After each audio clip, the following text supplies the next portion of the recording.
Welcome to the Road to Accountable AI. I'm Kevin Werbach, Professor of Legal Studies and Business Ethics at the Wharton School of the University of Pennsylvania. For decades, I've studied emerging technologies from broadband to blockchain. Today, artificial intelligence promises to transform our world. But AI won't reach its potential without accountability, mechanisms to ensure it's deployed in responsible, safe, and trustworthy ways. On this podcast, I speak with the experts leading the charge for accountable AI. Helen Toner is Director of Strategy and Foundational Research Grants at Georgetown Center for Security and Emerging Technology. And before that, worked at Open Philanthropy, a major funder of initiatives on AI policy and governance. From 2021 to 2023, she served on the board of directors of OpenAI, the maker of ChatGPT. So she's had a ringside seat for observing and at times influencing significant frontier AI developments. We discuss whether there is a conflict between forward-looking concerns about AI safety and immediate issues of AI ethics, what lessons she takes from the unsuccessful effort to remove Sam Altman as the CEO of OpenAI, whether AI labs can be trusted to self-regulate, and what are productive alternatives, what governments can do to address AI safety, and what the companies involved in deploying AI should do in light of all the great uncertainties about how the technologies will evolve. Here's my conversation with Helen Toner. Helen, welcome to the Road to Accountable AI. Thanks so much. Why should we be so concerned about AI safety? Lots of new technologies have risks and dangers. I mean, should we be so concerned? I think I think the answer is probably yes. I don't think it's definitely yes. So AI is a very broad technology. It's kind of an everything technology. Economists would say a general purpose technology. So in some ways, it's hard to even talk about AI safety as one specific thing. But I think, there's different pieces of this we could tackle. One piece would be, what are we already seeing from AI that's being deployed in the world? And I think, there's clearly potential harms, potential concerns that are already being realized. For example, if, governments use an AI system to determine who gets benefits or to determine how they're making criminal justice decisions, these kinds of things are already happening. And if those systems are, certainly if they're biased, but also if they just don't work very well, if they're not necessarily particularly reliable, which is often true, that's a problem that really harms people's rights, is very, very concerning for multiple reasons. So I think we already have evidence, or, you could also look at something like self-driving cars, where, is it an AI safety issue when a self-driving car crashes? You could call it that, you could not call it that. I think either way, we can all agree we want to make sure that, we're minimizing self-driving car crashes because those are bad. I think maybe what you're gesturing at when you ask the question, though, is something a little broader, like should we be worried about the kind of more catastrophic or civilizational scale risks that some are warning about? And I think we should be worried about them. I think we should be taking them into consideration and trying to understand how likely they are, what kinds of things could reduce them, if for no other reason than that the people developing this technology are telling us that they're a real possibility, which is, a pretty unusual state to be in for those developing a new technology. Normally, those researchers or engineers are often the most optimistic about what their technology is going to do.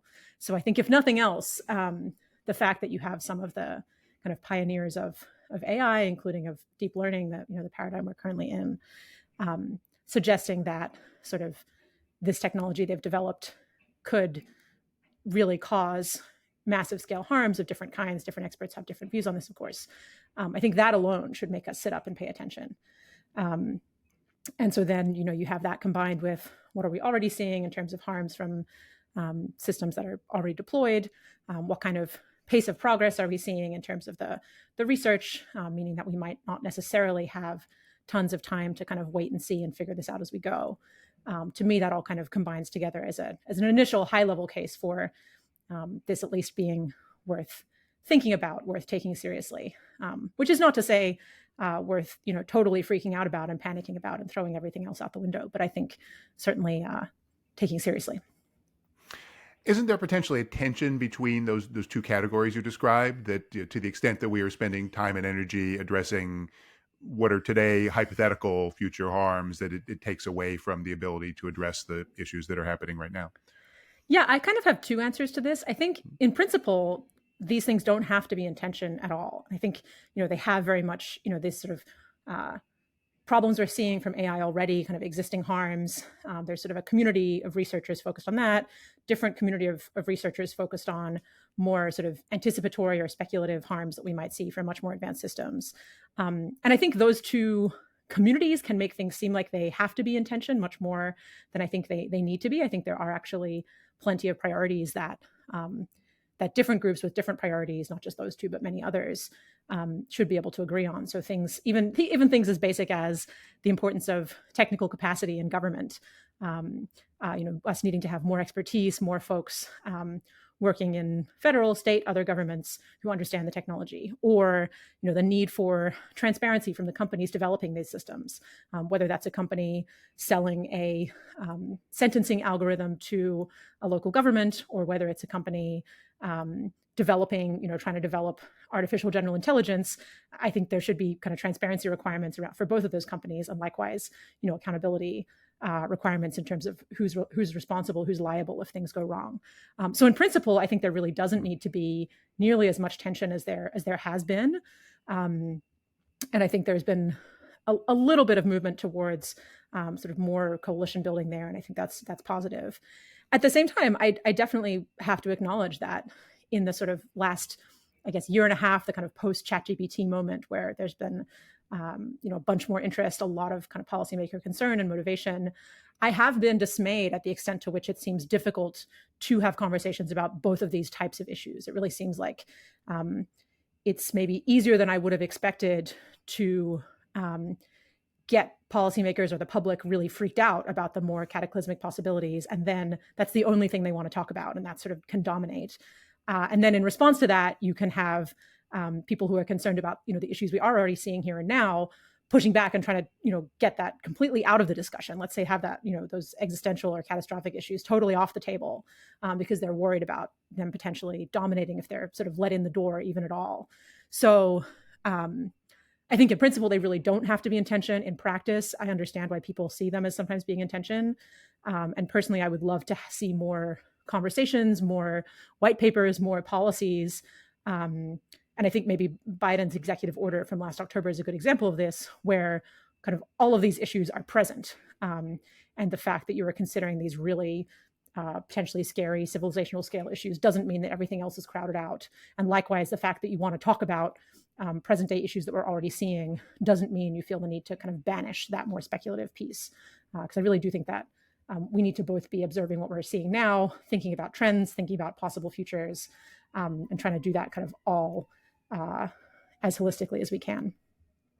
What do you think are some of the ways that those communities can come together and find some common ground? Yeah, I mentioned a couple. I do think that these ideas around transparency and accountability really apply across the board, and figuring out exactly what that means, exactly how you implement that, what kind of requirements are you imposing on what kind of companies, is obviously there's a lot of detail to figure out there. But I think that high level framing makes a lot of sense. So yeah, things like I think another helpful concept has been this idea of rights or safety affecting systems, which I forget where it originated, but it's certainly now been codified into sort of U.S. government, federal government guidance for how agencies use AI. Can you look at systems that are either affecting people's rights or affecting their safety, and kind of impose a higher bar on those. I think also sort of things like incident tracking. So when you have in aviation, for example, if there's a plane crash, there's this whole infrastructure set up around going to figure out what went wrong, doing investigations, sharing information between different parties. We have similar things for traffic accidents, for cybersecurity incidents, in a number of other, I think in healthcare, there's similar things. And that's another kind of thing where I think both communities interested in what we're seeing today and also communities interested in sort of trends and future possibilities should be pretty motivated to try and understand what are the failures we're seeing, and how can we think about preventing them going into the future. Another area would be what sometimes gets called AI evaluations, but I think more broadly, kind of measurement science for AI, which to me is trying to get the whole field on more of a firm scientific footing. A really big problem both for systems that are causing problems today and also for concerns about more advanced systems in the future is that right now we just really don't understand the systems that we're building. The best experts in the world can't really tell you why these AI models do what they do and why they succeed at some things and fail at other things and kind of get a little wacky in other situations. And I think one underlying reason for this is that machine learning researchers themselves will describe the field as more like alchemy than like chemistry. So meaning in chemistry, my husband is a chemist, we have really, really strong foundational understanding of the physical laws that underlie what's going on. And so for anything that we're observing in the lab, we can really try and pull apart in detail what exactly is going on there. Versus, alchemy was sort of more just like throw things in a pot, try what happens if you do it at this temperature, what happens if you do it at that temperature, what happens if you do it under the light of the full moon, kind of experiment in a lot of different ways. And much more of an empirical, try things out, see what happens kind of field. And I think machine learning researchers think of their field as well as much more of a empirical, try things out, see what happens. Sometimes it's really bizarre and no one can really tell you why, sort of a field. So to come back to the question, I think, improving that situation, giving us more of a solid understanding of what is going on inside these algorithms, what kinds of bounds can we put on where they will perform well and poorly, is the kind of thing that helps both with present issues and with the more future-facing issues. Yeah, it's a really interesting point because on the one hand, it's scary in a way that the people that are developing these technologies don't quite understand themselves how they work, and as you pointed out before, are some of the ones who are raising the alarm at some of the risks. On the other hand, there's a value, isn't there, and things that work. We don't necessarily know how, but it was not really anticipated that ChatGPT would be this great leap forward, and people are now actually using it in business without having to work out all of the mechanistic details behind the scenes. So, yeah, is it really important to get to some point where AI is more like chemistry? Yeah, I think it's definitely a balance, and I don't think the answer is to say, oh, we have to, freeze everything, not use this technology at all until we understand it perfectly. That clearly wouldn't be the right way to trade off the different kind of benefits and risks that we're seeing. That's part of why I like the kind of rights and safety affecting framing, because I think it sort of helps distinguish between, for example, is my email client suggesting a way that I can send an email response. Like, there's sort of limited ways that can go wrong as long as I'm always, reading and checking it. Or is my, Spotify suggesting music for me to listen to? Like, I really think that experimentation in those kind of fields, like, why not? But I also think that it makes sense for us to look at fields or applications where that isn't actually appropriate. Or at a minimum, if we are going to use systems that we don't understand very well, to have alternatives, to have the ability to, if you're applying for a loan and you get denied by the algorithmic system, to either ask for an explanation or ask for human review, have some kind of due process, some kind of recourse available to you. So I think it is kind of definitely a balancing act of figuring out where is it okay to just go right ahead as long as it seems to work basically okay, and where is that more of a concern? And in plenty of cases, I think we can also rely on existing structures that are in place to make sure that things work well enough. So, if you think about some kind of chemical plant or an energy plant putting in new software, I believe that there are existing standards for what kinds of tests you're going to do, what kinds of confidence you're going to have about what you're putting in place there. And so, or aviation would be another example where, by and large, airlines are not, or airplane designers are not just going in and throwing things in because they seem to work. They have really high safety standards for what actually does work. So I think in many sectors, we already have mechanisms to manage this trade-off. And it's just, there are some sectors where that's not the case. For example, government use of algorithms, I think, has not been super well regulated in the past.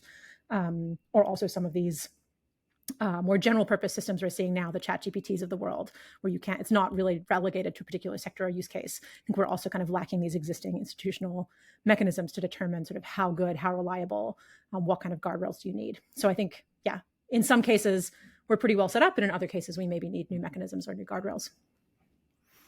You've been working in this area for a number of years now. How would you say your own view on these questions has evolved since, say, 2021 when you joined the board of OpenAI? Yeah, I think changed in a few different ways. One thing that's been absolutely fascinating to see has been the scale of response to ChatGPT as a product. I think something that was really, I think that was surprising to a lot of people in the field was there had been a series of advances, a series of relatively gradual advances starting maybe 2012, sort of depends on how you count.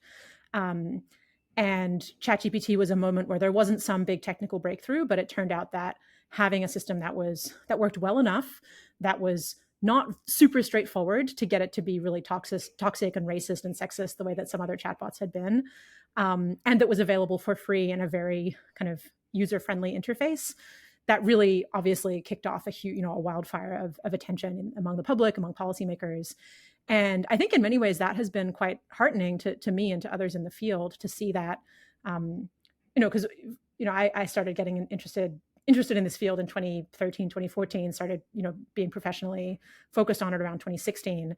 And a big part of why I was interested was because it seemed to me like it was going to matter so much, and like it was potentially going to be such a huge deal for society.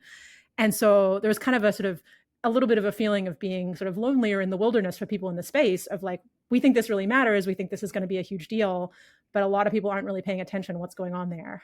And so I think one thing that has shifted over the last couple of years has just been, in some ways feeling validated, but also feeling, relieved or really pleased that there is this much greater interest, lots of really, really smart people with expertise in really important other fields starting to pay attention to what is happening in AI and how does it relate to their field, and what might be concerning, what might be great opportunities. So that's been a big change in the positive direction, I think. Maybe in the more concerning direction, though how I feel about this sort of varies from day to day or week to week, is just looking at the continued pace of progress in the technology. We really are seeing, so far it continues to look like if you take this, basically the design that underlies ChatGPT, which was developed in 2017 by Google researchers, a transformer. It does seem like if you keep just sort of scaling up the amount of computational power you're using, the amount of training data that you're using to develop a system based on a transformer, that you do just keep getting more and more sophisticated outputs. And it's very contested, what exactly that looks like, whether the trend, whether we're on an exponential going, up and to infinity, or whether things are plateauing and it's really not going to be very interesting over the next few years.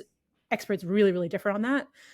But to the extent that we continue to see a pretty rapid clip of progress there, that also, is cause, I think, for some concern or some caution, given that so many of these questions about, how do we control these systems? How do we understand them? What kind of societal guardrails that we need are still very open. So to the extent that we only have, single digit years to kind of figure that out versus, 10, 20, 30, 50 years, I think that's a little more alarming.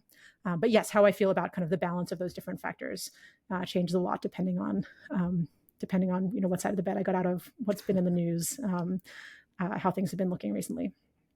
Yeah, absolutely. So, the other end of the time you were at OpenAI was around the unsuccessful effort to remove Sam Altman as the CEO. And so, let me just ask you generally, now that the dust has settled a little bit, what lessons do you take from that whole incident?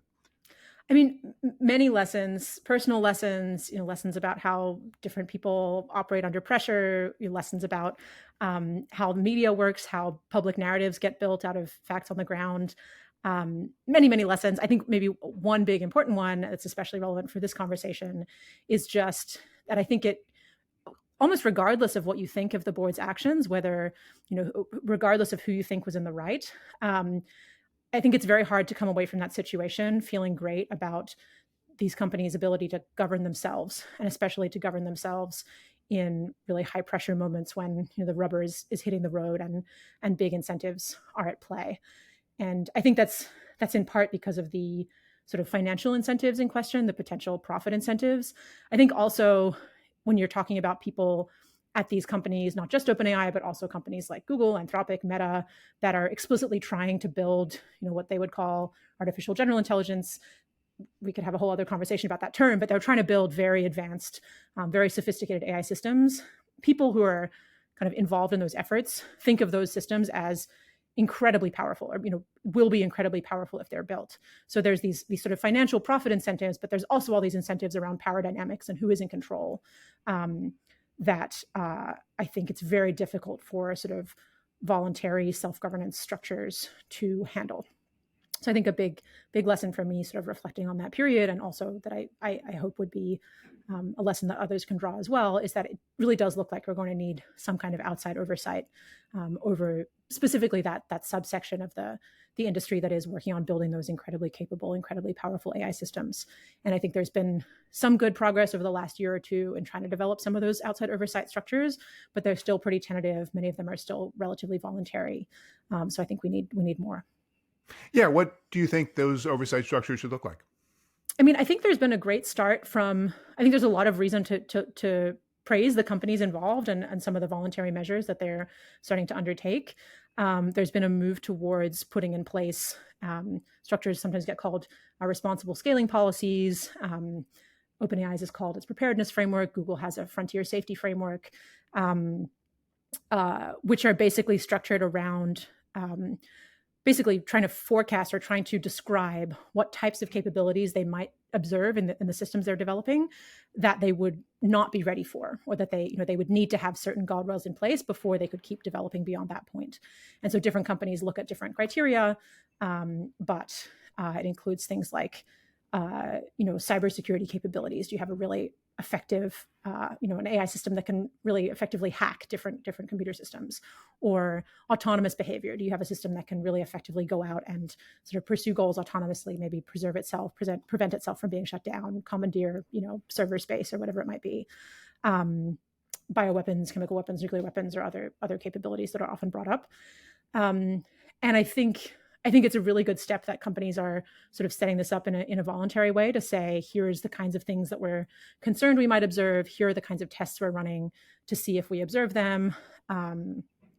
And here's what we'll do if we do observe them and we don't have the right guardrails in place. I think over time, it would be great if those kind of structures could become a little more codified, could be a little bit less just up to the companies to kind of interpret and decide what to do, and a little bit more standardized. Maybe you need sort of external third-party certification or review of those kind of testing processes. Maybe there's a role for government. I think that's one really valuable potential step.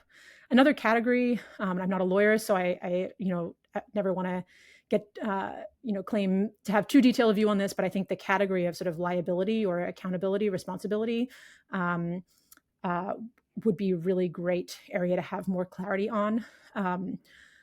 Right now, the sort of most obvious comparison for AI systems is software. And generally, when it comes to software, my understanding, again, not a lawyer, but my understanding is that the companies developing software products that cause harm are generally not held liable. It's generally pretty hard to kind of make a case that they were at fault, unlike in many other industries where the original developers of things can be held liable. I think trying to set up a liability regime that sort of sets the incentives more effectively for these developers could be really valuable.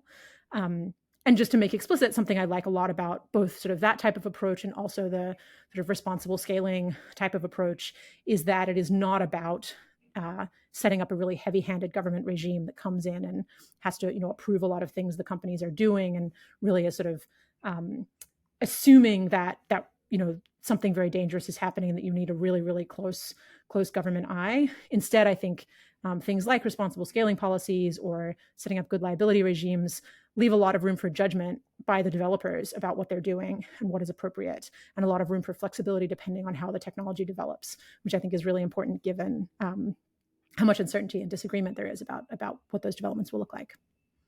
Yeah, let me ask you a little more about the responsible scaling policies. How is it possible to come up with a set of tests around technology that doesn't exist yet, where we don't know the capabilities, and also where, as you talked about, the financial and other incentives on these organizations are against putting into place the kinds of guardrails that we might want to see. Yeah, so it's definitely, to me, an example of this dynamic of the sort of the rollout and the implementation of these AI systems that seem to work well, being a little bit in tension with, or definitely getting out ahead of our scientific understanding of those same systems. And so sometimes you'll see criticism from within the industry, from researchers of, well, how could you kind of put these policies into place, or how could you kind of make these plans without having much better scientific understanding of what's actually going on? And I think that's a fair criticism, but it also it's tricky if you're trying to set the bar of, we can only put in place any kind of restrictions, any kind of guardrails once we really understand perfectly what's happening. But we can go ahead with selling these products, with getting hundreds of millions of users, with implementing them into government services, regardless of whether we have that scientific understanding, right? So I think it's about, certainly it would be better if we could do all of this based on many years of experiments, tons of empirical data, great scientific consensus among experts about what problems to test for and how to test for them. But in practice, we have this field that is moving quickly, that is rolling things out to large numbers of people in pretty consequential ways. And so I think we don't really have a choice other than to try and find ways of putting in place sort of common sense tests or common sense limits around what we might see. And I do think that there's definitely, it's more of an art to it than a science. If you look at something like Anthropic has a responsible scaling policy that goes into a reasonable amount of detail about sort of what kinds of tests, for example, they would run on the cyber capabilities of their models, the hacking capabilities. And they really kind of detail, what they would be testing for, what would count as success, how they would kind of grade those different evaluation methods. And I think that is a really valuable way to do it, that they've kind of put that out into the public, to allow other experts to go in and say, this makes sense, this doesn't make sense. Because in a lot of other cases, the companies are developing those kinds of evaluation methods in-house and, determining in-house how to interpret them. So yeah, ideally we would have super well-grounded, well-validated empirical science and theoretical science to guide this. Given that the technology is charging ahead without that, I think we just sort of do the best that we can, and the more that can be happening in the open or in consultation with independent experts, so that assumptions can be checked and they can be improved as we go, the better. And with regard to the role of government here, you suggested in your TED Talk that policymakers should focus on adaptability rather than certainty in AI regulation. What exactly does that mean, and how does that connect up with what you've been talking about? Yeah, I think it connects to a lot of what we've discussed already. I think, to me, kind of two elements. If you think of sort of our progress in AI as driving a car, I think a lot of discussions can get fixated on, should we be hitting the accelerator to kind of drive progress as fast as we can, or should we be freaking out and slamming on the brakes? I think that's a really impoverished way of thinking about our options. And so the kinds of things I think we should be focusing on, I think, are maybe more analogous to, making sure we have a really good view out of the windshield. It's not, foggy, that our headlights are on, et cetera. And making sure that we're really good at steering, basically. And so what that means for AI is a lot of things that we've already talked about. The clear view out the windshield, to me, is things like, tracking incidents in the real world so that we know how AI is causing harm. It's things like improving our measurement science for AI so that we know, we have a much better sense of, okay, we can run these tests, or we can, pull apart this model, reverse engineer this model in this way, and understand what's going on inside it. And the steering is, I think, about making plans for, if we do observe, if this is something we do observe, then what do we do about it? So that's sort of in the responsible scaling policy type approach of, okay, well, if we have a model that is this good at hacking, then we need to have these, cybersecurity protections in place around it. Or if we have a model that, would give, if it was stolen by an external actor, it would give them the ability to commit massive bioattacks or something like that, then we need to have kind of these sorts of protections in place around it. So yeah, I think there's a lot that we can do. When I think about sort of adaptability, to me, that means both being able to determine, being able to tell as early as possible what trajectory are we actually on, and also then being able to respond to that evidence as it comes in. And what about the kinds of geopolitical concerns where China in particular is often pointed to that as aggressively pushing forward on these technologies and has a lot of government involvement. And there's already restrictions being put into place in the United States. Given though that so much of the technology is open source or it's based on architectures, they're in public research. Is the genie fully out of the bottle in terms of how other actors who may be hostile to what companies and the government of the United States think are able to exploit the technology? I don't think the genie is fully out of the bottle. I think, that maybe the genie's arm is out of the bottle, or maybe like, their head and part of their torso or something. But it really depends on how the technology progresses. Again, like many of these questions, it seems like right now, the best estimates I've seen make it look like kind of the open source models, if we're talking about kind of general purpose, large language models, multimodal models, and we're looking at the very most advanced versions of those, it looks like the open source is something like 1.5 to 2.5 years behind the best companies, depending on how you count and a bunch of other assumptions. And, is 1.5 to 2.5 years, is that far or is that, really close? Depends a lot, I think, on what you expect. So, if you talk to people inside companies like OpenAI or Anthropic, they'll tell you like, oh, we might have human level AI in 2 years, 3 years, 4 years. In that case, a 1.5 to 2.5 year buffer is a lot. If you talk to someone who expects more that, oh, actually this paradigm that we're using, the kind of scaling transformers, large language models, just pouring more data and compute, that's kind of, we've kind of like squeezed most of the juice out of that particular lemon. Then perhaps 1.5 or 2.5 years behind is nothing. So it does depend a little bit on the trajectory. I tend to think that that's a pretty meaningful gap. But it also depends on kind of what you're trying to do with it as well. Because, in some cases, for plenty of use cases, you don't necessarily need the most advanced models. And so, a lot of my work, I work at a center at Georgetown called the Center for Security and Emerging Technology. We focus on AI and national security. And so if you're thinking about AI in a military setting, things like onboard cameras for drones and kind of automated processing that they're doing, that's not a cutting edge large language model. That's a totally different type of system. Or if you're, thinking about China's use of AI for surveillance, again, totally different type of system. So I think it really depends on sort of which specific concerns you're wanting to focus on. And let me just throw out one other concern that people talk about, which is the concentration of power. We have a small number of these frontier labs that have access to the compute and the data and the researchers and so forth. Is there any hope of a more decentralized environment for cutting edge AI? Yeah, again, I think it will depend on how the technology progresses. I think to the extent that we continue in this current paradigm of bigger is better and you need more compute and you need to be spending, the public estimates we have are that kind of the current generation of most advanced systems. So, GPT-4, Gemini 1.5, Claude, 3.5. These systems cost sort of in the ballpark of $100 million to train. And that's just $100 million. Potentially a huge amount of that is just for paying for the computational power, the enormous data centers with the most cutting edge, thousands of the most cutting edge chips. That's not very accessible. That's sort of a naturally centralizing force if you have something so capital intensive.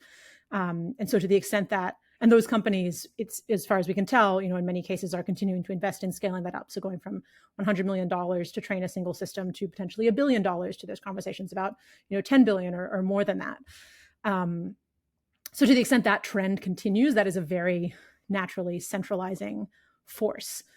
At the same time, you are also seeing over time, there's a kind of a strange dynamic at the frontier of these general purpose AI systems where it is both the case, the last sort of 5 or 10 years, it is both the case that the most advanced systems at any given point of time are the largest and the most expensive to develop. And also over time, it gets cheaper and more accessible to build those advanced systems. So there's sort of a natural centralizing at the very frontier of the field and also a natural decentralizing over time if you're looking at a certain level of capability. So if you're looking for a system, for example, that is like, I don't know, what's a benchmark that is like a as good as a software engineer intern, then the first company to develop that it's going to be very expensive. It's probably going to be in a small number of hands. But over time, the number of people that have access to AI that is as good as a software development intern is going to go up a lot. So again, I think remains to be seen, depending on the trajectory of the technology, whether those centralizing dynamics I think at the moment they tend to prevail because the most advanced systems do tend to be more useful and significantly more sophisticated than less advanced systems. But if that slows down a little bit, or if something else changes, then it could be that those decentralizing dynamics of over time, the costs fall and the accessibility rises, that might end up mattering more. Should governments try to put their thumb on the scale to promote more decentralization? I think to some extent, I think there's interest. I think it's not necessarily the right task for governments to be trying to be competitive at that very most expensive level. But I think to the extent that governments can do things like in AI, in the US, you have the National AI Research Resource, which currently is just in pilot mode, but there's a lot of interest in kind of scaling it or establishing it more firmly. And I think similar initiatives underway elsewhere, where the idea is to provide some computing power to researchers or to civil society or to universities or to others, potentially to provide data sets in a way that makes them more accessible. I think there's people thinking hard about different models for what gets called public AI. What else might you need? Might you need expertise? Might you need training? What are the different ingredients that you can make available? I think there is definitely a role for governments to play in making that kind of broader suite of access to AI opportunities more widely available. But I would distinguish that from trying to compete with these mega tech companies, which I think is probably not the right use of resources at this point in time, especially also given that it's not just a matter of resources, but also talent. And it's going to be very difficult to compete with industry to get the concentration of talent you need and so on. So I think not yet on that particular question. Okay, and final thing is, let's say I'm at a Fortune 500 company that's investing and deploying AI, but not doesn't have the resources or the capabilities to develop our own foundation model. So we're using an OpenAI or Gemini or something like that. How should I be thinking about these kinds of questions about regulation and AI safety and the kinds of concerns you've been discussing? Yeah, I think it depends on the industry and the use case, and generally. If for any given Fortune 500 company, they will tend to know their own industry and their own use case much better than I can. So I think, thinking through what kinds of documentation do you need to be keeping, what kinds of potential regulatory scrutiny could you come under? Maybe right now it's not clear that your AI systems are subject to that, but if it is a rights or safety affecting use case, maybe it's worth anticipating that it could be in the future and starting to document sort of what you're doing and why. More broadly, I think if you're using a model developed by someone else, it's worth digging as much as you can to get as much information about that model, how it works, how it was tested, what data it was trained on. Different companies will give you different levels of access into that information. And I think it is very relevant and therefore worth looking at. And then certainly, a Fortune 500 company will have a sophisticated legal department, so I'm sure they'll be onto this, but looking very, very closely at the terms that are being offered, is there sort of some kind of indemnification or release of claims around, if something goes wrong, who is at fault? I've definitely heard stories of some of the providers of these models trying to contractually, push all of the liability onto the B2B customer as opposed to having it sit with the model developer. So just keeping an eye on those kinds of things and being willing to push back or to potentially consider a different provider if you're not satisfied with what you're getting. And maybe one last piece would be just to take seriously the possibility that we might see this continued progress over the next 5 years or so of continuing to have more sophisticated models. And so thinking about in your product development or in your usage of the models, what might it look like? What might it mean for your use case if the underlying model is getting more sophisticated? Is that something you can just easily roll up and make use of and squeeze more juice out of? Or is there a world where that would actually undercut your product, for example? I think there's been a really common dynamic in AI over the last 5 or 10 years has been that at any given point in time, you can maybe create sort of a specialized model to do a specialized thing, but then maybe a year or two later, it could be pretty straightforward to develop a more general model that just is better than your specialized model without trying very hard. So just being aware of those kinds of dynamics in the field, as you know, is hopefully clear at this point in the conversation. I think there's a ton of uncertainty about whether that will continue, what it will look like, but being aware that that's a possibility and that a lot of experts do expect that sort of continued wave of progress, and thinking about how could you benefit from that as opposed to being vulnerable to that. Good. Well, that's a perfect way to end, being on the right side of uncertainty. It's been a fascinating conversation. We've covered a lot of ground, Helen. Thank you so much for joining me. Thanks so much for having me. This has been The Road to Accountable AI. If you like what you're hearing, please give us a good review and check out my Substack for more insights on AI accountability. Thank you for listening.